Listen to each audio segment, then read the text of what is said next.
Meg, you're chasing a story about one man's fight to bring First Amendment rights to Helmetta. What do you got? Right, this is a story we've all been following here. My chase this morning brought me to Helmetta to meet with Stephen Wronko.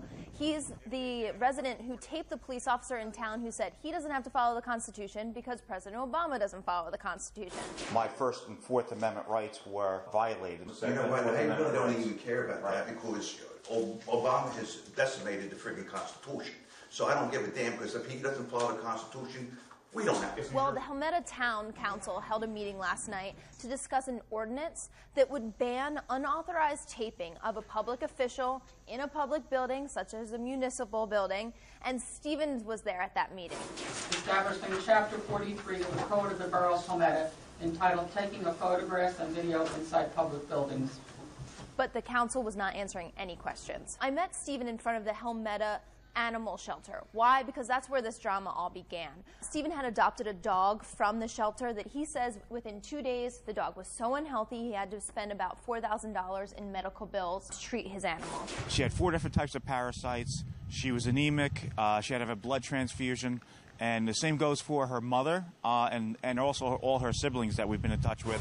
So Stephen went to the city hall to file an OPR request, an open public records request, to get information about this shelter as to why, his dog was so unhealthy. And that is exactly where he taped this officer saying that he didn't have to follow the Constitution. You don't have, did you get that? Mm-hmm. Yeah, did you get that? So this police officer resigned over this viral video of him saying that he doesn't have to follow the Constitution because President Obama doesn't follow the Constitution. Stephen now, after attending this meeting last night, is questioning whether or not this ordinance would even be constitutional for the town to take up. It's going to be against the law to record in public, which I brought up that it's against the law. You're allowed to record public officials and public employees on public property. That includes a public building.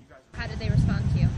They ignored me. Here's the problem. As much as they may not want to admit it, Helmetta still is governed by the Constitution. They're still governed by the law. They can pass all the ordinances that they want to, but courts have already ruled that you are allowed to film people in public places. This has already been settled, so Helmetta just needs to stand down. They have no legs to stand on. Yes, Helmetta just needs to stand down, but he is egging on the police officer, as you can see in that video. This guy is looking to be arrested. He's looking to make a show out of this. That's not why our laws were made, not for a show. It's for a legitimate resident who's in a public place who has a right to be there, not someone who's trying to provoke police. But isn't that what he's doing? And if you're filming in a public place, you have a right to do that. Police trying to shut you down, they're the ones being aggressive. He's doing what he has a right to do. It sounds like his initial message has been lost, though. He's talking about the animals. He's made this huge fight. Everybody sounds a little bit wrong here.